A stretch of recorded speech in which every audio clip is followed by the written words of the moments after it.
নমস্কার সুধী দর্শকবৃন্দ, আরেকবার স্বাগত জানাচ্ছি আপনাদের স্টেট কার্ড নিউজ রুম থেকে। আমরা আজকেও আলোচনা করব ওরাল প্যাথোলজি নিয়ে। আগের দিন আপনারা শুনেছেন, ওই অনুষ্ঠানেরই বাকি যে অংশটুকু পড়েছিল সেটা নিয়ে আমরা আজকে হাজির হয়েছি আপনাদের সামনে, বাকি অংশটুকু এখন। আচ্ছা, নিকোটিন যে ব্যাপারটা নিয়ে মূলত সমস্যা তৈরি হচ্ছে, এটা কিভাবে এতটা আসক্তি তৈরি করে, কাজ করে কিভাবে, মানে মানুষ কিভাবে এটাতে আসক্ত হয়ে পড়ে? এটা নিকোটিন একটা গাছ থেকে হয়, ঠিক আছে। আর এটা হলো মানে মেন ইনগ্রিডিয়েন্ট, মানে যেটা প্রধান সামগ্রী সিগারেট, বিড়ি, খৈনি, গুটকা, পান মশলাটা না, কিন্তু পান মশলার সঙ্গে ওই জর্দাটা অ্যাড করলে হয়ে যাচ্ছে। তো এটা হলো নিকোটিনটা হলো আপনার নেশাটাকে মেনটেন করছে। কি হয় আমি বলে দিই।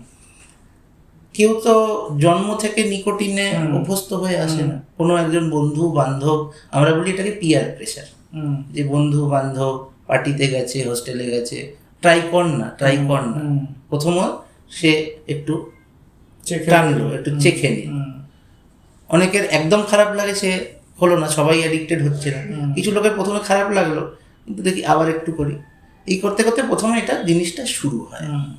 দিয়ে আমাদের ব্রেনে একটা হরমোন আছে, সেটাকে বলে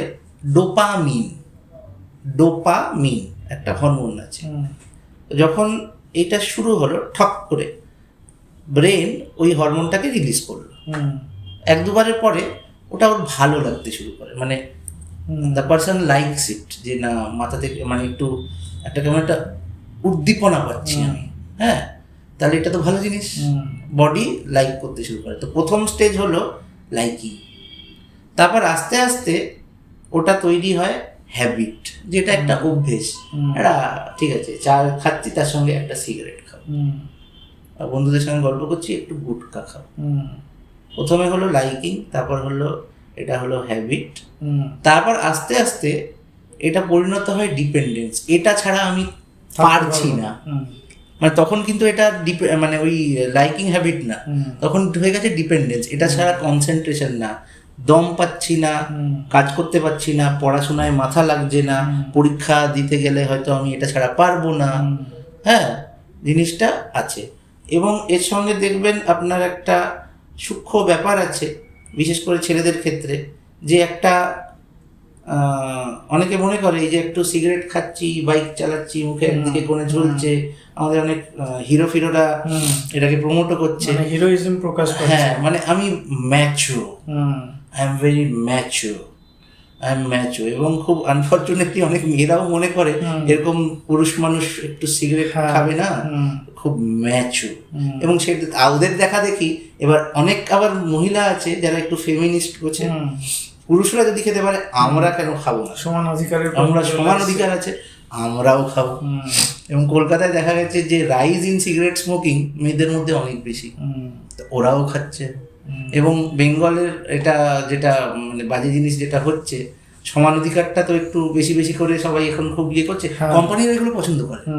সিগারেট কোম্পানিরা তো মার্কেট চাইতো, মেয়েরা একদম খেতো না, লেনদেন জড়িত রয়েছে, মেয়েরা একদম খাবে না, তো অর্ধেক পপুলেশন মার্কেটের বাইরে বেরিয়ে গেলে তো অসুবিধা।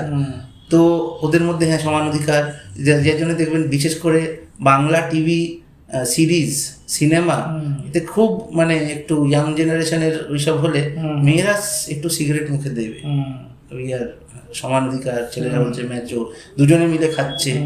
এটা বেশ, দুজনে মিলে আমরা একটু অ্যালকোহল খাবো, সিগারেট খাবো, ঘুরতে যাবো, পার্টি করবো, দুটো কাজ হয়ে যাচ্ছে। আমার তো সিনেমাটাও চলছে, আবার একটা বিজ্ঞাপনের কাজও হয়ে যাচ্ছে। এটা লোকেদের মধ্যে ঢুকে গেছে যে সমান অধিকার মানে দুজনে মিলে সিগারেট, মানে সিগারেট, অ্যালকোহল এসবগুলো আমরা খেতে পারবো, এটাই হলো সমান অধিকার। খুব ভুল ধারণা, কিন্তু এটা সমান অধিকার হয়ে যাচ্ছে ব্যাপারটা। তো এই নিকোটিনের প্রতি এটা একটা এই ডোপামিন। এবার আমি যেটা আবার ওই প্রশ্নে ফিরে আসছি, অন্যদিকে যাবো না, যে এই নিকোটিনটা হয়ে গেল ডিপেন্ডেন্স। এবার তখন ব্রেন বডি একটা ইয়েতে হবে, এটা ছাড়া আমি পারবো না। ধরুন ওর এবার ইচ্ছাও হলো, ধরুন এই প্রোগ্রামটা দেখে ইচ্ছা হলো, আমি তো ছেড়ে দেবো, সবাই ছাড়তে পারবে না। কেন? যখন এবার ও ছাড়তে চেষ্টা করছে, একটা ডোপামিন লেভেল তৈরি হয়ে গেছে বডিতে, যখন ও ছাড়বে ওই ডোপামিন লেভেলটা তো পড়ে যাবে, কারণ কি এটা আর্টিফিশিয়াল, ক্রিয়েটেড বাই সিগারেট আর বিড়ি আর গুটকা আর অ্যালকোহল, মানে বিভিন্ন জিনিস হতে পারে। ওই ডোপামিন লেভেলটা আমার না হলেই এবার উইথড্রয়াল সিম্পটম শুরু হবে, যে না আমি তো ভালো লাগছে না, মাথা ঘুরছে, ঘুমাতে পারছি না, কনসেন্ট্রেশন আসছে না, পেট গুড়গুড় করছে, এসব করছে, শ্বাসকষ্ট হচ্ছে, ওয়েট বেড়ে যাচ্ছে, উইথড্রয়াল সিম্পটম। তখন ব্রেন বলবে না আমার তো চাই, আবার ওটা চাই। এরকম হয়েছে পরীক্ষার সময় লোকজন, আমরা হস্টেলে দেখেছি লোকজন, মানে আনফর্চুনেটলি মেডিকেল হস্টেলের লোকজন, ডাক্তাররাও অনেক অ্যাডিক্টেড। আচ্ছা, এরকম আমরা দেখেছি রাত্রিবেলা 12টার সময় সিগারেট খুঁজতে বেরিয়েছে, বাইরে কিনতে বেরিয়েছে, কোথাও না পেয়ে কোথায় ঘরের কোনায় পড়েছিল খাওয়া সিগারেট, ওটা জ্বালিয়ে খেয়েছে। মানে এরকম হয়, মানে লোকেরা ইজ সো অ্যাডিক্টেড, ঘুম থেকে উঠে 3 মিনিটের মধ্যে সিগারেট ধরাচ্ছে। অনেকে দেখবেন সকালে আমার পটি হয় না, আমি খোলাখুলি বলছি, এবার বিশাল সমস্যা। আমার একটুখানি মুখে চা না দিলে, সিগারেট না দিলে পটি হবে। আরে বাবা, তুমি যখন বাচ্চা ছিলে তখনও তো তুমি পটি করতে, সেটা ধরার আগে পর্যন্ত করতে, কিন্তু এখন আমার পটি হয় না, এটা ছাড়া আমার পটি হবে। তো এই জিনিসটা, এটা একটা মানে ডিপেন্ডেন্স, যে ওই ডোপামিন লেভেল, পুরোটাই ডোপামিনের খেলা। যে ডোপামিন লেভেলটা হয়ে গেছে ওটাকে আমি আর ছাড়তে পারছি না। এবং এটা শুধু সিগারেটে তো আছেই, cigarette is the most common because very easily available. কারো কারোর ক্ষেত্রে ওই অ্যালকোহলে একটা আসে, সেটাতেও আসে। এখন সোশ্যাল মিডিয়া, পর্নোগ্রাফি, বিশাল মোবাইল দেখেই চলেছে, এই যে রাত ভর লোকেরা মোবাইল দেখছে, ওটাও একটা নেশা। যে কোনো অ্যাডিকশানের জন্য ওই কেমিক্যালটা কাজ করে, ওই কেমিক্যালটা ডোপামিন লেভেলটা মেনটেন করে। সে নিকোটিন একটা প্রধান জিনিস, যদি যেহেতু ওটা মেনটেন করছে, যেই ওটা পড়বে বডি বলবে আরো ডোপামিন চাই। তার সোর্স কি? নিকোটিন, মানে সিগারেট খাও, বিড়ি খাও, যেটাতে অভ্যস্ত ওটা চাই, সেইটাই হলো নেশাটাকে মেনটেন। মানে ভালো লাগা, অভ্যাস, তারপর ডিপেন্ডেন্স থেকে আসক্তি। মানে ভালো লাগাটাকে যদি প্রথমেই সচেতনভাবে সরিয়ে রাখা যায়, তাহলে এখান থেকে হয়তো অনেকটা ইনিশিয়ালি প্রথমেই যেটা করতে হবে, যে আমি এটা এই যে ট্রাই করব, সব কিছুই উৎসুক। মানে আমরা we are curious about everything, curiosity kills the crow. আমরা সব কিছুতেই যেন একটা উৎসুক। হ্যাঁ, মানে ইঁদুর মারার বিষও ফ্রিতে পেয়ে গেলে আমি ওটাও খাবো। পিয়ার প্রেশার, মানে আমি সবাই খাচ্ছে, আমি একটু খেয়ে দেখি না, একটু চেখে দেখব। এই চেখে দেখার, মানে আমি জানি বাজে, খারাপ, হয়তো জিনিসটা ভালো না, অনেকেই জানে যে এটা ভালো না, তাও আছে। যার জন্যে আজকে ডাক্তার, অন্য লার্নেড মানে যারা প্রফেসর, তাদের মধ্যে তো বিশালভাবে আছে এই নেশাগুলো। কেন আছে? এবং তারা জানে না। সবাই পড়তে পারে ওইটুকু, সবাই উপরে লিখছে cigarette smoking is injurious to health, cigarette causes cancer, সবাই সেটা জানে, কিন্তু লোকজন তাও সেটা ব্যবহার করে, জেনে বুঝে বেশ করেছি। হ্যাঁ, এবার ব্যাপারটা হলো এই যে ট্রাই করছি আমি আমার বডি, কিন্তু প্রথম যারা সিগারেট খায় তাদের কিন্তু একটা কাশি উঠবে, বডি রিভোল্ট করবে, কিন্তু সেটা লোকজন শুনছে না। তো লোকজন বলছে যে না, আমি ওটাকে চেপে আর একটু খেয়ে বডিকে অভ্যেস করাবো। তারপর অভ্যেস করাতে গিয়ে সেটা ডিপেন্ডেন্সে পরিণত হচ্ছে, আর যখন ছাড়তে চাইছে তখন পারছে না। আচ্ছা, এবার ধরুন হয়তো কেউ ছাড়তে পারলো কোনোভাবে, খুব চেষ্টা করে হয়তো ছেড়ে দিল, মোটামুটিভাবে তামাক ছাড়ার প্রথম সপ্তাহে বা আরও অল্প কিছুদিনের মধ্যে কোন ধরনের উইথড্রয়াল লক্ষণগুলো চোখে পড়বে? বেসিক্যালি প্রথম 4টে সপ্তাহ ডিফিকাল্ট। আচ্ছা, 4 উইকস আর ডিফিকাল্ট। যে কোনো নেশা, আপনি যে কোনো নেশাই হোক না কেন, প্রথম 4টে সপ্তাহ কিন্তু ডিফিকাল্ট। আচ্ছা, ব্যাপারটা আপনি বুঝুন। ধরুন একটা রকেট এখন লিফট অফ করছে, প্রথমেই কিন্তু ফিউলটা বেশি লাগে, রকেট ফিউলটা। একবার মহাকাশে চলে গেলে তখন তো বিচরণ করতে শুরু করে। সেইভাবেই এই প্রথম কয়েকটা দিন খুব ডিফিকাল্ট, উইথড্রয়াল সিমটম হবে, কিছুটা রিয়াল, কিছুটা ইম্যাজিনড। মনে হবে আমার মাথা ঘুরছে, পেট গুড়গুড় করছে, সবথেকে বড় আমি কনসেন্ট্রেট করতে পারছি না, আমার সবসময় মনটা আনচান আনচান করছে। এই পুরো ওই ডোপামিনের খেলা, ডোপামিন লেভেলটা, আর্টিফিশিয়াল ডোপামিন লেভেলটা পড়ে গেছে। যখন ওটাকে নর্মাল হয়ে যাবে, ওই ডোপামিন রিসেপ্টারগুলোই কমে যাবে, তখন কিন্তু বডি ওটা চাইবে না। কিন্তু প্রথম 3 থেকে 4 সপ্তাহ ভীষণ বডি চাইবে, একটা খাই না, একটা খেলে কি অসুবিধা আছে, ওটাকে আনচান আনচান আনচান করতেই থাকবে। বলা হয় 6 উইকস, মানে 6 সপ্তাহ গেলে আমরা বলি যে ইনিশিয়াল ওই স্টেজটাও পেরিয়েছে। আমাদের অনেকগুলো স্টেজ আছে, এটা আমি আপনাকে তাহলে বলি, যারা আসে আমাদের কাছে। একটা হলো প্রি কন্টেম্পলেশন, মানে পেশেন্টটা আসছে, মানে তখন ও মানে জাস্ট নিজেকে পেশেন্ট মনেও করছে না যে ও যে কিছু সিগারেট খেয়ে কিছু খারাপ কাজ করছে বা ভুল কাজ করছে, ওটা একদম মনে করছে না। আমাদের যে বলছি ওরা এক কান দিয়ে বের করে ঢুকিয়ে এক কান দিয়ে বের করে দেবে, তো ভুলভাল কথা বলছে, আমি দাঁতের সমস্যার জন্য এসেছি, কি সব সিগারেট ফিগারেট নিয়ে পড়ে গেল। এটা আমাদের ওই টোব্যাকো কন্ট্রোল ইউনিটে এটা আমরা দেখি, ওটাকে আমরা বলি প্রি কন্টেম্পলেশন, মানে ও ভাবছেও না যে এটা খারাপ জিনিস, আচ্ছা, শুনেও ওর কিছু আমাদেরকেই খারাপ মনে হচ্ছে, এটা খারাপ লোকেরা, এটা উপদেশ দিচ্ছে, বিরক্ত করছে, আমার টাইম নষ্ট করছে, এটাকে বলে প্রি কন্টেম্পলেশন। তারপরে পেশেন্টটা এলো কন্টেম্পলেশন স্টেজে। কন্টেম্পলেশন মানে আচ্ছা ঠিক আছে, ও আপনার কথাটা ভালো লাগছে, কিন্তু আমার পক্ষে খুব কঠিন ব্যাপারটা, মানে আপনার কথা ঠিক আছে, প্রথম লোকটার থেকে একটু বাড়লো, প্রথমে যেরকম বলে দিচ্ছে না আপনার কথাটাই খুব, মানে ও মনে করছে ফালতু বেকার কথা, শুনবই না, ও বাইরে গিয়ে সিগারেট ধরে। আচ্ছা, দ্বিতীয় কন্টেম্পলেশন হলো ওই প্রিটা চলে গেছে, যে আপনার কথাটা ভালো কিন্তু আমার জন্য প্রযোজ্য না, আমি এখন বলতে পারছি না যে আমি কখন সিগারেটটা ছাড়বো, কিন্তু হ্যাঁ আপনার কথাটা আমার ভালো লেগেছে, আমি পরবর্তীকালে হয়তো ছেড়ে দিতেও পারি, আমার কথাটা ঠিক, কিন্তু আমি ছাড়তে পারছি না, এটা আমার দোষ। সে এই অ্যাটলিস্ট এই স্টেজে এসছে। তারপরে হলো প্রিপারেশন স্টেজ। প্রিপারেশন স্টেজে কি হয়, পেশেন্টটা তখন বেশ মোটিভেট হয় আমাদের কথা শুনে, এবং পেশেন্টটাকে সব কিছু বোঝানো হয়, উইথড্রল সিমটমও হবে, সব কিছু হবে। ও মোটামুটি একটা প্রিপারেশন নিল, হ্যাঁ আমি কমিয়ে দেবো, আর আমাদের বললো আমি একটা ডেট সেট করি, একবারে তো ছাড়া যাবে না, এই ছেলের জন্মদিন আছে, বিবাহ বার্ষিকী আসছে, বা নিউ ইয়ারের সময় ভীষণ রেজলিউশন হয়, 31শে ডিসেম্বর ম্যাক্সিমাম রেজলিউশন হয়, 14ই জানুয়ারি সেটা ভেঙে যায়, ঠিক আছে, বা 7 জানুয়ারিও ভেঙে যেতে পারে, তখন অবশ্যই ছেড়ে দেবো। হি ইজ ভেরি প্রিপেয়ার্ড, মানে অ্যাটলিস্ট শুরুটা করে, প্রিপেয়ার হলো শুরু। অ্যাকশান আমরা দেখেছি, অ্যাকশানও আসে, একদম ডাইরেক্টলি অ্যাকশান হয়েছে, নিন আজকে ছেড়ে দিলাম, অ্যাকশান মানে সঙ্গে সঙ্গে ছেড়ে দেবে। এরা কারা পারে, এটা কি হয়, একটা ধাক্কা আছে লাইফে, বাড়িতে কারোর ক্যান্সার ডিটেক্ট হয়ে গেল, বা বাবা হার্টের রোগে মারা গেল, বাবা খুব সিগারেট খেত, ঠিক আছে, বা নিজের একটা হঠাৎ করে বাইপাস হয়ে গেল, তারা তখন ওই রোগের ভয়ে তাড়নায় বা মোটিভেটেড হয়ে যায়, আমাদের কথা শুনে এরকম হয়েছে যে না ঠিক আছে আমি ছেড়ে দিলাম, বলে দিচ্ছি আমি ছেড়ে দিলাম, একদম আর খাবো না, কিছু একটা তার মধ্যে হয়, বা খুব তার কোনো একটা আধ্যাত্মিক জায়গায় ঢুকে গেল সে, না সেখানে বারণ আছে, গুরুদেব বলেছেন না খাবে না, মানে একটা মোটিভেশন, একটা ভেরি হাই মোটিভেশন আসতে হবে, তখন সে চলে গেল অ্যাকশন ফেজে। অ্যাকশন বলে করতেই হবে, আমি করবো, আজকে থেকেই আমি পারবো, একদম খুব মোটিভেট।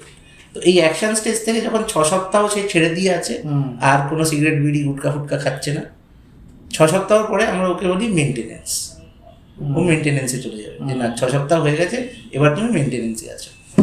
বাট এইটা কিন্তু ভুল কথা হবে যে যদি আমরা বলি যে 6 সপ্তাহ যার হয়ে গেছে সে একদম ফ্রি, এটাও ভুল কথা। কেন, 6 সপ্তাহ পরে আমরা এরকম দেখেছি, 6 সপ্তাহ কি 6 মাস পরেও, আচ্ছা একটা খাই না কি হয়েছে, অনেকদিন তো খাইনি, 2-3 মাস পরে 6 মাস পরে একটা খাই না, বা অনেক উপকারী বন্ধু থাকে তো, আরে একটা খেলে কিছু হবে না, তুই তো ছেড়েই দিয়েছিস, ওই একটা খেতে গিয়ে আবার সেই পুরো সাইকেলটা হয়, ওই আবার কিউরিওসিটি, লাইকিং, হ্যাবিট, ডিপেন্ডেন্স। মানে আমরা এটা দেখেছি যে 6 মাস ছেড়ে দিয়েছে, আবার ধরেছে, আবার পুরোটা হয়েছে, মানে এরকম জন্য আমাদের কাছে এরকম লোক আছে, এবং এটা কথাও আছে একজনে, আমি ভুলে যাচ্ছি এখনকার, যে quitting smoking is very easy, I have done this many Times. মানে ওই 6 সপ্তাহটা তবু একটা সময়সীমা বলা যায় আর কি, মানে ওই অ্যাটলিস্ট 6 সপ্তাহটা পার করতে পারলে তুমি ইনিশিয়াল স্টেজটা পেরিয়েছো। বাট তারপরে যদি তোমার বন্ধু এত উপকারী হয় যে আমি ওই বন্ধুদের সঙ্গে মিশবো, সবাই খাবে আমি খাবো না, সরি, আপনার আবার ধরার চান্সটা রয়ে গেল। স্বামী বিবেকানন্দ বলেছেন যে আপনার কোম্পানিটা ম্যাটার করে। আপনি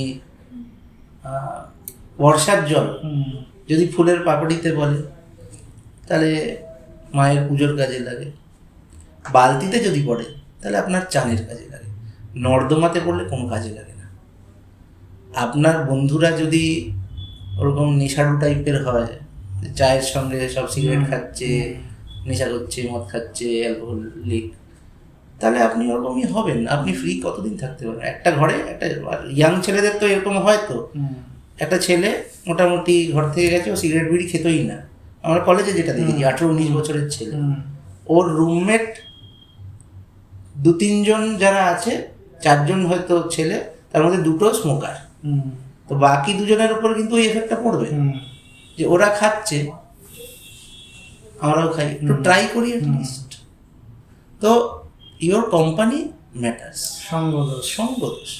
আচ্ছা ডাক্তারবাবু, এই হোস্টেলের প্রসঙ্গ যখন এলোই তখন বলি, এরকমও তো দেখা যায়, বা শুধু হোস্টেলে নয়, মানে ওটাকে প্রসঙ্গ করে বলছি আর কি কথাটা, সমাজেও দেখতে পাই, পারিবারিক জীবনেও এরকম দেখতে পাই, যে কেউ হয়তো খাচ্ছে এবং তার আশপাশে যারা রয়েছে, সেকেন্ড হ্যান্ড স্মোকিং বলে একটা কথা আছে, যে খাচ্ছে অন্য হয়তো খাচ্ছে না বা পান করছে না, ওই স্মোকটা তাদের কিভাবে ক্ষতি করতে পারে বা কতটা ক্ষতি করে? ভীষণ ক্ষতি করতে পারে, এটা আমি বলি। এটা আমি একটা গল্প দিয়ে বলি। আমাদের একটা খুব দূর সম্পর্কের আত্মীয়, মানে ভেরি দূর সম্পর্কের আত্মীয়ই হবে, মহিলা। সেই সময়কার মহিলারা হাজবেন্ড সিগারেট খেলেও সমান অধিকার ব্যাপারটাতে ওইভাবে, মানে একটা কন্ডিশন ছিল যে নেশা টেশা মেয়েরা করবে না, ঠিক আছে। আর এরকম বিয়ে হয়েছে, মোটামুটি সচ্ছল পরিবার। Husband is chain smoker. Chain smoker মানে একটা ছাড়া একটা ধরে, এরকম ধরনের স্মোকার। উনি কিন্তু কোনোদিন সিগারেট খাননি, ঠিক আছে। ঘটনাটা যেটা হলো, ওনার লাং ক্যান্সার ধরা পড়লো, হাজবেন্ডের ধরা পড়লো না। আচ্ছা। তো ব্যাপারটা এরকম হয় অনেক সময়, যে আমরা মনে করি আমার হাজবেন্ড খেলে বা আমার আত্মীয় খেলে আমার হয়তো কিছু হবে না, সেটা ভুল ধারণা। সেই জন্যে সেকেন্ড হ্যান্ড স্মোকিংয়ের যথেষ্ট ক্ষতি হয়। প্রথমত এই হস্টেলের ব্যাপারটা তো হচ্ছে, একজন ছেলে আরেকজন এফেক্ট করছে, খেতে ইচ্ছা করছে, এবং বিশেষ করে এই হাজব্যান্ড ওয়াইফদের মধ্যে এটা বিশেষ হয় আমাদের এখানে এখনো, যে হাজব্যান্ড সিগারেট খাচ্ছে, এই একটা নেশা তো পুরুষ মানুষদের থাকতেই হবে, থাকুক। কিন্তু সেটাতে অনেক সময় দেখা যায় মহিলাদের ক্ষতি হয়ে যায়, মহিলাদের বিশেষ করে। আর এটাই যখন কোশ্চেনটা এলো, আরেকটা বলি, আরও কী কী ক্ষতি হয় দেখা যাচ্ছে। এটা হাজব্যান্ড ওয়াইফের যে নর্মাল রিলেশনশিপ, ওগুলোতে অনেক প্রবলেম করে। একজনের মুখে দুর্গন্ধ আছে, আরেকজন সহ্য করতে পারছে না, ওদের মধ্যে ঝামেলা হচ্ছে। আরও যেটা হয় যে ছেলেদের এখন দেখা যাচ্ছে যে স্পার্ম কাউন্ট কমে যাচ্ছে, আচ্ছা, ঠিক আছে, ইরেকটাইল ডিসফাংশন, এইসব জিনিসপত্র হচ্ছে। মহিলাদের নিজে সিগারেট না খেলেও যদি হাজব্যান্ড সবসময় সিগারেট খায়, তাতে প্রেগনেন্সি আসতে অসুবিধা হচ্ছে। আচ্ছা, বাচ্চাদের মধ্যে যেটাকে বলে কনজেনিটাল ডিফর্মিটি, মানে জন্ম ভেতরে, মানে মার পেটের ভেতরে যে রোগগুলো, মানে ডিফর্মিটিস, সেটা ক্লেফট প্যালেট, ক্লেফট লিপ, এগুলো। আর যদি ওরা সিগারেট খায় তাহলে তো মানে ব্রেস্ট মিল্ক কম হওয়া, আর বিভিন্ন রকমের প্রেগনেন্সির অসুবিধা, গাইনোকোলজিক্যাল কমপ্লিকেশন হতে পারে, সেগুলো কিন্তু সেকেন্ড হ্যান্ড স্মোকেও হতে পারে। আচ্ছা। তো দেখা যাচ্ছে যে এরকম না যে তুমি শুধু না খেলেই এফেক্টেড হবে না, তোমার বিশেষ করে যদি হাজবেন্ড ওয়াইফের মধ্যে একজন খায়, খুব কাছের মানুষ যদি খায়, এবং সেখানে ঘরের মধ্যে সবসময় সিগারেট চলছে, ধোঁয়া চলছে, সেটার কিন্তু খারাপ এফেক্ট তোমাকেও করবে। একটা আমি আপনাকে বলি, এটা আমি তখন স্টুডেন্টই ছিলাম, বম্বেতে এটা একটা খুব ইনোভেটিভ একটা অ্যান্টি স্মোকিং অ্যাড বেরিয়েছিল, যে একটা মানে মহিলাদের শুধু ঠোঁটের ছবি, লিপস্টিক লাগানো ঠোঁটের ছবি, সেখানে বলছিল the lips which touch a cigarette will not touch my lips, মানে আমি তাকে, মানে তার সঙ্গে থাকবোই না, মানে এটা। আর আজকাল মহিলা সশক্তিকরণের ব্যাপার, তো মহিলাদের এটা অ্যাকচুয়ালি, মানে মহিলারা ভুল দিকে যাচ্ছে, যে সিগারেট ছেলেরা খাচ্ছে বলে আমরাও সিগারেট খাবো। ওদের উল্টে অন্য জিনিস করা উচিত। সিগারেট খেলে আমি তার গার্লফ্রেন্ড হব না, তাকে বিয়ে করবো না, তাকে খাওয়াটা ছাড়াবো, আমি ছাড়িয়ে দেবো। সমান অধিকারের জোরটা এই জায়গায় পড়া দরকার, আমি তাকেও ছাড়ি। কিন্তু এসব বলতে গেলে তো আমি আবার ব্যাকডেটেড হয়ে যাবো, এইভাবে তো অনেকে বলে না, এই ভেবে না। আমি তো এটা একদম ওপেনলি বলছি ক্যামেরাতে, যে মহিলাদের নিজের জিনিসটা, অধিকারটাকে ইউজ করতে হবে, যে আমরাও সমান আছে, আমরাও পড়াশোনা করেছি, আমরা তো সিগারেট খাই না, তুমি কেন খাচ্ছ? সেটা না করে মহিলারা কি করছে, আমরা ওদের মতো সিগারেট খাবো, আমরা ওদের মতো অ্যালকোহল ইউজ করবো, আমরা ওদের মতো সব কিছু করবো, মানে ব্যাপারটাকে যেটা ভালো হতে পারতো তার জায়গায় উল্টো দিকে চলে যাচ্ছে। তো এই সেকেন্ড হ্যান্ড স্মোকিংটা কিন্তু ওদেরকেই এফেক্ট করবে। আজকাল আপনি সব জায়গায় দেখুন না কতগুলো IVF ক্লিনিক খুলেছে বলুন। তো সেটার একটা বড় কারণ তো এটাও হতেই পারে, নেশা করছে সবাই, স্ট্রেস তো আছেই লাইফে। মানে আপনার এই কথা প্রসঙ্গে আমার একটা গান মনে পড়ে গেল, খুব জনপ্রিয় গান, অগবতী সুন্দরীর উত্তম কুমার গাইছেন, ওই পাশ্চাত্যকে ঠোকা দিয়ে আর কি, যে টপ টু বটম আমরা সাজিয়ে নিয়েছি ওদের মতো করে গোটা সমাজ।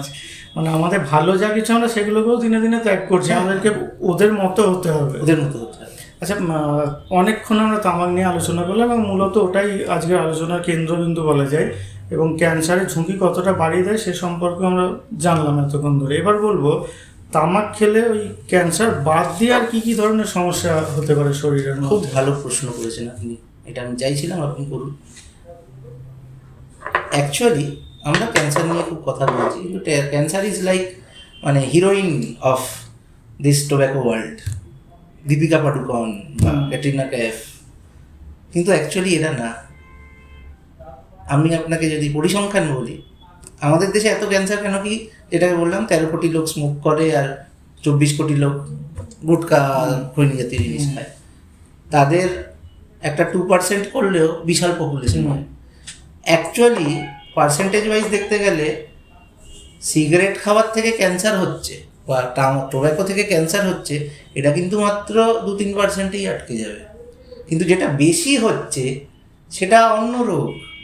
100 জন যদি সিগারেট বিড়ি খায়, তাদের মধ্যে 90% লোকের COPD হবে। What is COPD? Chronic obstructive pulmonary disease, লাংসের ফুসফুসের একটা রোগ, বুড়ো বয়সে হবে, 20 বছর 30 বছর সিগারেট খেয়ে নিলে হবেই হবে। ওকে, ওটা ইররিভার্সিবল রোগ, ওটার থেকে কেউ বাঁচাতে পারবে না। মানে সিঁড়ি চড়তে অসুবিধা, বুকে ব্যথা, সেটার থেকে হার্টের রোগ, এমফাইসেমা, সেটা হবেই। মানে সেটা সংখ্যাটা দেখুন, 2% ক্যান্সার, 2-3%, আর এটা 90% হবেই। এটা ক্যান্সার আপনার নাও হতে পারে, কিন্তু এটা হবেই।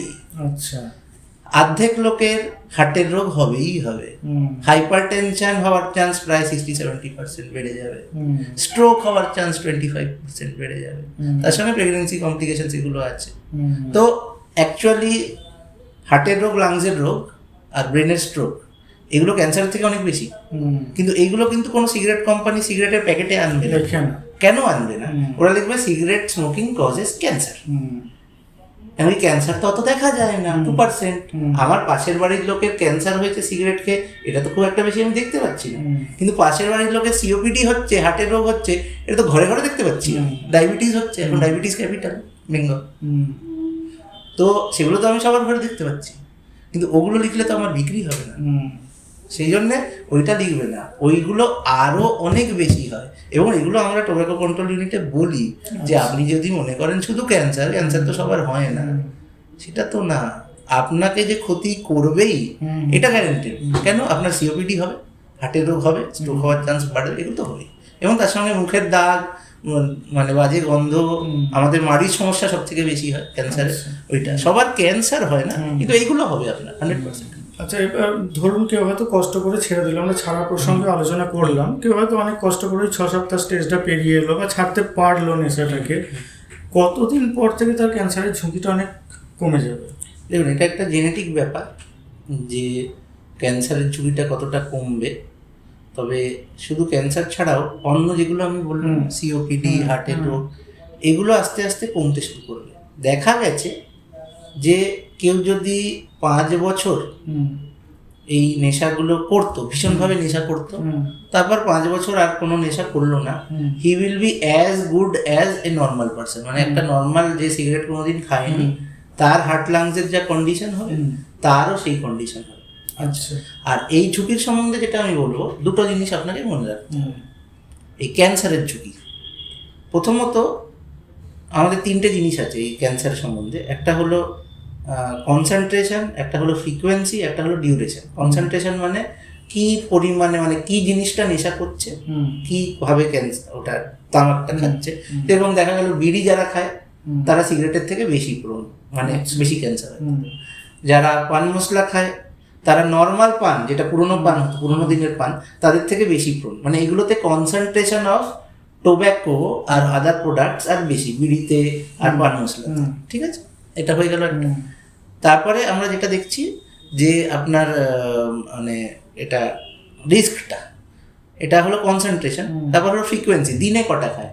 নিশ্চয়ই যে দিনে 5টা সিগারেট খাবে বা 5 বার গুটকা খাবে, আরেকজন দিনে 20 বার গুটকা খাবে, 20 প্যাকেট খায় কিন্তু লোকেরা, 20 প্যাকেট গুটকা, 20টা সিগারেট, বড় একটা ইন্ডিয়া কিংস এর বড় বা দুতারা বিড়ি, হ্যাঁ, তাদের রিস্কটা বেশি। মানে এটা হলো তার থেকেও বেশি, কনসেন্ট্রেশনের থেকেও বেশি। আর সব থেকে বেশি যেটা হলো ডিউরেশন, কত বছর ধরে নেশা। যে 15 বছরের নেশা ধরেছে তার দেখা যাচ্ছে 35 বছরে ক্যান্সার হয়ে যাচ্ছে। কিন্তু ধরুন কেউ 40 বছরের নেশা ধরলো, তার দেখা যাচ্ছে সে 70 বছরে গিয়ে ক্যান্সার হচ্ছে। কত বছরের নেশা, মানে ডিউরেশন। 30 বছরের নেশা হলে খুব বেশি, 5 বছরের নেশা হলে কম। কেন কি এটা একটা রেশিও আছে আমাদের, একটা ইকুয়েশন, সেটা রেস টু দ্য পাওয়ার 4 আছে ডিউরেশনে। সব থেকে বেশি ইম্পর্টেন্স দেওয়া হয় কত বছর ধরে নেশা করছো। যদি কেউ, তার মানে এটাও হতে পারে ধর কেউ 1 প্যাকেট সিগারেট খাচ্ছে আর একজন 2 প্যাকেট সিগারেট খাচ্ছে দিনে। তো যে 1 প্যাকেট সিগারেট খাচ্ছে 20 বছর ধরে, আর একজন খাচ্ছে 2 প্যাকেট সিগারেট কিন্তু 10 বছর ধরে, তো যে 1 প্যাকেট সিগারেট খাচ্ছে তার চান্স অফ ক্যান্সার, তার ক্ষতি হওয়ার চান্সটা বেশি। কেন? ডিউরেশনটা বেড়ে গেছে। একটা জায়গায় আপনি কন্টিনিউয়াসলি হাতুড়ি একটু করে ঠক ঠক করে মেরেই চলেছেন, 20 বছর ধরে মারছেন। Duration matters. আরেকটা জিনিস দেখা গেছে, একটা লোকের 20 বছরের আগের থেকে যদি নেশাটা শুরু করে না, মানে বাচ্চা বয়সে নেশা যদি শুরু করে, আগে বলতো না বাচ্চা বয়সে নেশা করতে, এটা খুব ঠিক কথা ছিল। বাচ্চা বয়সে যদি নেশা শুরু করে, দুটো জিনিস হয়, এক তো ছাড়তে অসুবিধা হয়, সাঁতার কম বয়সে শিখলে ছাড়তে পারে না, আর সেকেন্ডলি তাদেরও ক্যান্সার হওয়ার চান্সটা বেশি দেখা যায়, যেটা আপনি এখন বলছেন যে 12 বছরে শুরু করে দিচ্ছি। কেন কি তখন আমাদের যে সেলগুলো থাকে, সেল কোষিকা, সেগুলো তখন তৈরি হচ্ছে, জেনেটিক্যালি মডিফাই হওয়ার চান্স বেশি। মানে যে একজন 35-40 বছরে নেশা শুরু করেছে আর একজন ধরুন 15 বছরে শুরু করেছে, তো যে 15 বছরে শুরু করেছে তার ক্যান্সার হওয়ার চান্স বেশি। ডিউরেশন আর কোন বয়সে সে স্টার্ট করছে। আচ্ছা, এই তামাক ছাড়ার ক্ষেত্রে কাউন্সেলিং প্রক্রিয়া বা বলুন পারিবারিক সাপোর্ট, খুব কাছের মানুষদের, মা বাবা, দাদা দিদি, ভাই বোন, স্বামী স্ত্রী ইত্যাদি থেকেও হতে পারে, বা তার নিজস্ব যে অভ্যাসগুলো, এগুলো কোনটার ভূমিকা কতটা? সবগুলোরই ভূমিকা আছে। এবার ব্যাপারটা হলো নেশা তো না, নেশা ছাড়া খুব কঠিন। প্রথমত এই যে ডিসিশনটা নেওয়া যে আমি ছাড়বো, এটার জন্য ওকে এনকারেজ করা উচিত যে না, ও ছাড়তে চেষ্টা করছে, ঠিক আছে, বা পারবে, মানে প্রথমত এইটা ওর মনে যে আশা, আমি পারবো নেশা ছাড়তে, এটা একটা বিশাল ব্যাপার। নেশা ছাড়ার যে মানে একটা আমি একটা জোশ এসছে আমার মনে, যে এই ডিটারমিনেশন যে আমি এটা ছাড়বো, এটাই সব থেকে বড় ব্যাপার। যে ও জেনারেল থেকে বেরিয়ে এসে বেশিরভাগ লোকেরা নেশা ছাড়তে চায় না, আমার তো নেশা, একটা নেশা হয়ে গেছে। এটার জন্য বাহবা দিতে হবে, পরিবারের সাপোর্ট তো লাগবেই, কারণ কি একা থাকলে সাপোর্ট পাওয়া খুব মুশকিল। পরিবারের লোকেরা ওদেরকে সাপোর্ট করতে হবে, এবং ও কিন্তু বারবার ফেল করতে পারে, তখন ওকে সাপোর্ট করতে হবে। কেন কি একবারে ছাড়তে পারবে না, হয়তো 6 সপ্তাহ ছাড়লো, তারপর কিছুটা সিগারেট 1-2 দিন খেয়ে নিল, আবার ছাড়লো, আবার ধরলো, এরকম বিভিন্ন সাইকেল। কিন্তু শুধু সিগারেট না, আপনি যে কোনো জিনিস বলুন, এখন অ্যালকোহল বলুন, কেউ যদি মোবাইল খুব ইউজ করে তাকে ছাড়তে বলুন, তো সময় তো লাগবে তার। কিন্তু সেটাকে ফেলিয়ার হিসাবে একদম যে ফেল করে গেছি, এইটাও একটা ভুল জিনিস। কিন্তু লোকেদের ক্যাটাস্ট্রোফাইজ হয়ে যায়, মানে আরে বাবা আমি তো ফেল করে গেছি, আমার দ্বারা হবে না, আমি নেশাই করি, বা সেই মানসিকতাটাকে হয়তো তার মধ্যে ঢুকিয়ে দিচ্ছে যে তোর দ্বারা হবে না। এই তো, আর তোর বন্ধুরাই ঢোকায়। যারা ধরুন প্রচন্ড নেশা করে, তাদের একটা বন্ধু চলে যাবে, তারা তো সেটা পছন্দ করে না। দেখবেন যখন কাঁকড়া হয়, কাঁকড়াকে বাঁধা হয় না, হ্যাঁ, বালতিতে বা হাঁড়িতে রেখে দেওয়া হয়, ওপরে উঠতে চাইলে অন্য কাঁকড়াগুলো পাটা ছেড়ে ধরে। বাঙালি জাতির তো বিশেষ বদনাম আছে এই জন্য, হ্যাঁ, বর্তমান দিনে আমরা দেখতে পাচ্ছি সেরকম। হ্যাঁ, তো একজন কেউ বেরিয়ে যাবে, নেশা টেশা ছেড়ে একদম অন্যরকম হয়ে যাবে, আমার তো বন্ধু চলে গেল না, তো সেটা তো আমি সহ্য করবো না, তো অন্যরা তাকে টেনে ধরবে। সেই জন্য পরিবারের সাপোর্ট, এইরকম বন্ধু না হওয়াই ভালো। এদের থেকে দূরে। এই জন্য বললাম না কোম্পানি, আপনাকে প্রথমে বললাম বিবেকানন্দ মানে স্বামীজি কবে বলেছেন যে দূরে থাকতে হবে, সাধু সঙ্গ এগুলো এটাই করতে হবে। এই প্রসঙ্গে আরো একটা খুব কাছের কথা মনে পড়ে যাচ্ছে, রামকৃষ্ণদেব একটা কথা বলেছিলেন আর কি, বাণী বলা যায় এই সঙ্গ নিয়ে। এই যে সঙ্গদোষ বড় একটা ব্যাপার, মানে তুমি যদি আগুনের কাছে যাও তাপ পাবে, তুমি যদি বরফের কাছে যাও ঠান্ডা পাবে। অর্থাৎ সঙ্গদোষ সবসময় একটা বড় প্রভাব ফেলে আমাদের জীবনে। আচ্ছা, যারা মনে করুন সত্যিই হয়তো অন্তর থেকে চেষ্টাটা করছে, ভিতর থেকেই চেষ্টাটা করছে আমি ছেড়ে দেবো, দিয়ে হয়তো পারছে না কোনো কারণে, এবার অনেকের তো মানসিক নানা সমস্যাও থাকে, সেখান থেকে মুক্তি পেতে হয়তো অনেকে সেই দিকে যায় আর কি, নেশার পথে, এবার ছাড়ার চেষ্টা করেও হয়তো পাচ্ছে না, সেই রকম ব্যক্তিদের ক্ষেত্রে আপনার পরামর্শ কি থাকবে?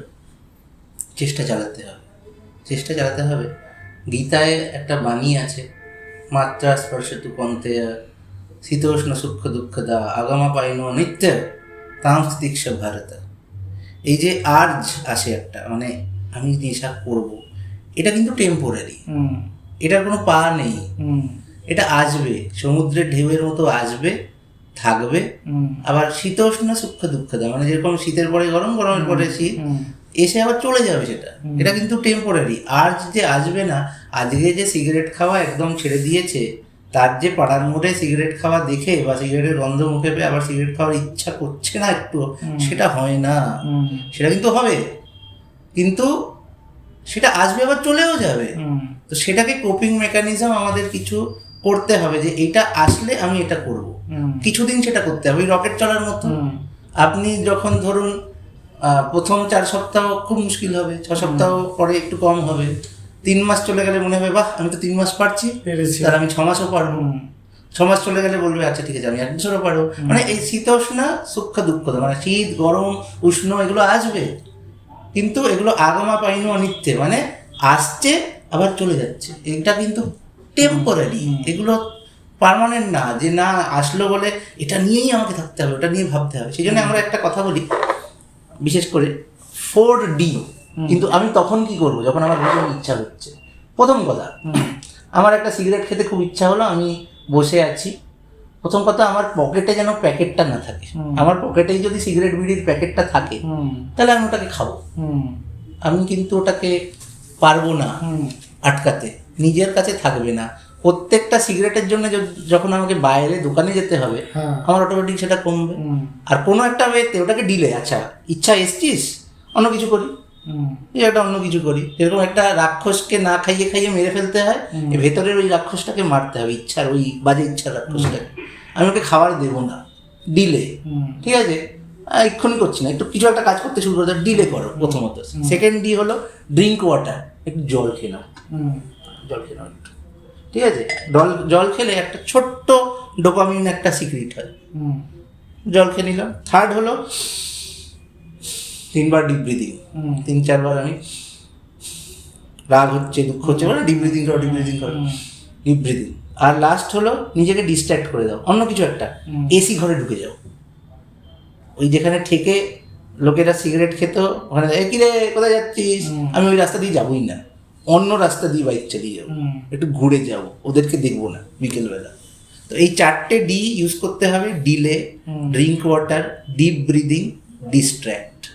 এই 4টে যদি কেউ ইউজ করে, তো এটা একটা ইনিশিয়াল মেথড, যে না আমার যখন বারবার আমি অসফল হচ্ছি, অসফল হওয়াটা কিন্তু তোমার মানে এরকম না যে তুমি ফেল করে গেছো, ফেল তুমি মানে তুমি হতে পারে তুমি 6 সপ্তাহে একটা সিগারেট খেয়ে ফেললে ভুল করে, বা এরকম তো মোবাইলের ক্ষেত্রে অনেক সময় হয়, আমি সিরিজ দেখবো না, রাত্রিরে জাগবো না, কিন্তু কোনো এক সময় 40 দিন পরে একবার হলো আমি রাত্রিরে জেগে ওই সিনেমাটা দেখে ফেললাম, তো হতেই পারে। তো এই জিনিসগুলোকে মনে রাখতে হবে যে তুমি একদম শেষ হয়ে যাওনি, তুমি ঠিক আছো, তুমি করতে পারবে, এই বিশ্বাসটা মনে রাখতে হবে। তার জন্যে যেটা সব থেকে ভালো, মানে এটা আমি বলবো, এটা মানে আমার পার্সোনালি অনেক কিছুতে আমাকে যেটা হেল্প করেছে, যে আপনাকে যদি কোনো রকমভাবে একটু হলেও, যেটাকে বলে এখন মেডিটেশন, মানে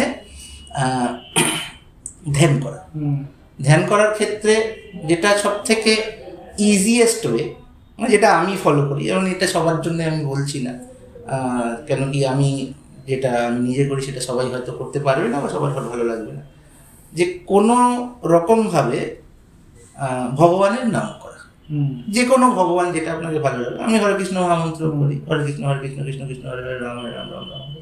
কারো শিবের মন্ত্র করতে ইচ্ছা হতে পারে, কারো আল্লাহর নাম দিতে ইচ্ছা হতে পারে। তো যেটা যে পারবে ভগবানের নাম নেওয়া, অ্যাটলিস্ট দিনে সকাল বিকেল কিছুটা বা সকালবেলা অ্যাটলিস্ট, তাহলে একটা মেডিটেশন। কেন কি সবার তো মনটা লাগছে না, আপনাকে ডাইভার্ট করতে হবে। আপনি একটা জিনিসকে না খালি ছেড়ে দিতে পারেন না, যদি খালি ছেড়ে দেন খারাপ জিনিস চলে আসবে, ঢুকে যাবে। এই আপনার যে মানে ফেল করলেও আপনি অ্যাকচুয়ালি ফেল করেননি, মানে সফল হতে পারে, জোরটা রাখতে হবে। তার জন্য বেস্ট হলো যে আপনি যদি একটু, যে আমাদের হাইয়ার পাওয়ার, মানে সবকিছু তো আমরা পারবো না একা, তো নিজেকে একটু সারেন্ডার করে যে না আমি ভগবান, আমি চেষ্টা করছি, আমাকে হেল্প করো। তার জন্য একটু মেডিটেশন যোগা এগুলো করা ভালো। মানে এগুলো কিন্তু এখন বলছে সবাই, সায়েন্টিফিক বেসিস আছে এগুলো। আমাদের বডিতে কিছু ভালো হরমোন রিলিজ হয়, এন্ডরফিন, সেরোটোনিন, অক্সিটোসিন, এগুলো হ্যাপিনেস হরমোন। ওগুলো নিয়ে এখন খুব বেশি আলোচনা করতে পারবো না, তবে মানে ওগুলো কিন্তু আপনার এই যে সবসময় ডোপামিনের একটা তাড়না, সেটার থেকে আপনাকে বাঁচাবে। আচ্ছা, আমরা একদম শেষে চলে এসেছি। এবার আমরা একটা মতামত নিয়ে বা আপনার দিক নির্দেশ নিয়ে শেষ করব। যারা এই সমস্যায় ভুগছে, তামাক জাতীয় সমস্যায় বা সেবন করার ফলে যে সমস্যা, বা প্রি ক্যান্সার স্টেজ হোক বা হয়ে যাওয়ার পরবর্তীকালে হোক, এই ধরনের রোগী বা পেশেন্টরা কোথায় যেতে পারেন সাহায্য পাওয়ার জন্য, কি কি পদক্ষেপ নিতে পারেন, বা আপনাদের যদি কোনো সংগঠন থেকে থাকে এই ধরনের কাজের জন্য, সেগুলো যদি আপনি একটু ডিটেলস বলেন। বর্ধমান ডেন্টাল কলেজ থেকেই এসেছি। ওখানে আমরা দুটো ডিপার্টমেন্টের সঙ্গে আমি যুক্ত আছি। একটা আমাদের ওরাল প্যাথোলজি ডিপার্টমেন্ট, যেখানে এই মুখের ক্যান্সার বা এই জাতীয় জিনিসগুলো দেখা হয়, বায়োপসি করা হয়, ওখানে রিপোর্টও দেওয়া হয় এখন। আর আরেকটা হলো টোব্যাকো কন্ট্রোল ইউনিট, ওটাও বর্ধমান ডেন্টাল কলেজেরই। একটা নিচে 102 ঘর, একটা উপরে 502 ঘর। তো এই বর্ধমান ডেন্টাল কলেজটা হলো Bardhaman dental college hospital, medical college না, কিন্তু মেডিকেল কলেজেও একটা ডেন্টাল ডিপার্টমেন্ট আছে, ওইটা না। এটা হলো Bardhaman dental college hospital, power house পাড়া আমাদের এখানে বর্ধমানে যেটা আছে, ঠিক আছে, সুভাষপল্লির ওখানে। ঠিক পাওয়ার হাউসের উল্টো দিকেই বিশাল বড় নতুন গেট আছে, ঠিক আছে, ওখানে আছে। আর পেছনে একটা মাঠের ওখান দিয়েও একটা গেট আছে, দুটো গেট আছে। ওইখানে যেতে হবে, মাত্র 2 টাকার টিকিট করতে হবে। আচ্ছা, দিয়ে ওখানে লাইন দিয়ে টিকিটটা করে এই দুটো ঘরে দেখাতে হবে, বা প্রথমে একটা 101 ঘরে গিয়ে রেফারেল করাতে হয়।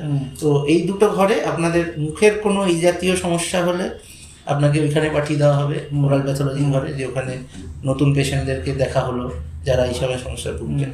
এবং যাদের নিজে থেকে যদি মনে হয় যে না আমি তামাকে গ্রস্ত, আমি ছাড়তে চাই, তারা 502 নম্বর ঘর, under public health dentistry tobacco control unit. আচ্ছা, সোম মঙ্গল বৃহস্পতি শুক্র 10টা থেকে 1টা। আর ওরাল ক্যান্সার ওই ডিপার্টমেন্টটাও ওরকমই টাইম, 10টা থেকে 1:30 অবধি ওখানে যেতে পারে। তো ওটা রোজই চলে, ওরাল ক্যান্সার ওরাল প্যাথোলজি ডিপার্টমেন্টটা রোজই আছে। এই টোব্যাকো কন্ট্রোল ইউনিটটা 4 দিন আছে সপ্তাহে। তো এইখানে আপনার ওটা specialize department as part of ওইটা কাউন্সিলিং, বাকি অন্য দিন অন্য কাজ হয় ওখানে।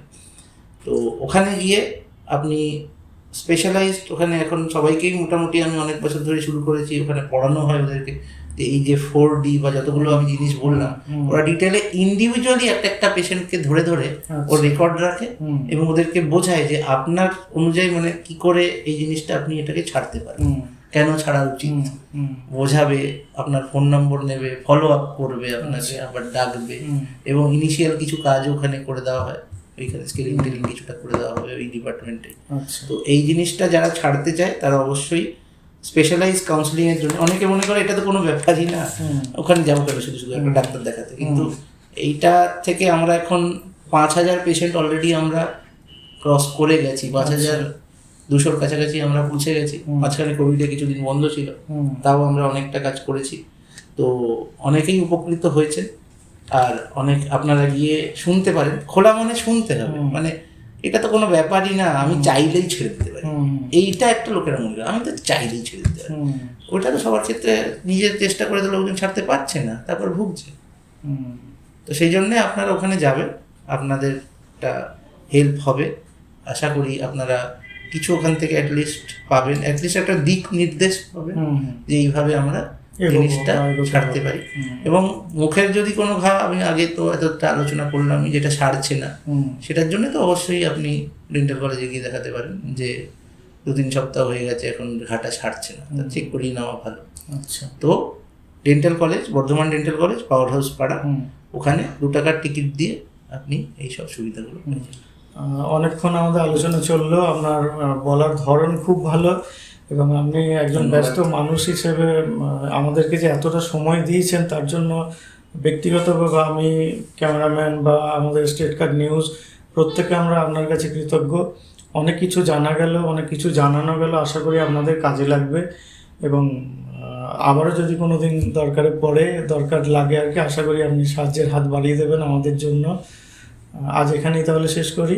হ্যাঁ, আমি এটাই বলবো সবাইকে যে সবাই বিশ্বাসটা রাখবেন নিজের উপরে, ভগবানের উপরে বিশ্বাসটা রাখবেন যে আমরা একটা পারি। এরকম না যে আমি একটা নেশাগ্রস্ত হয়ে গেছি বলে আমাকে এই জীবনটাই কাটিয়ে যেতে হবে। এই বলেই আমি শেষ করব। নমস্কার। নমস্কার, এতক্ষণ আমি সঙ্গে ছিলাম সুকান্ত প্রামাণিক।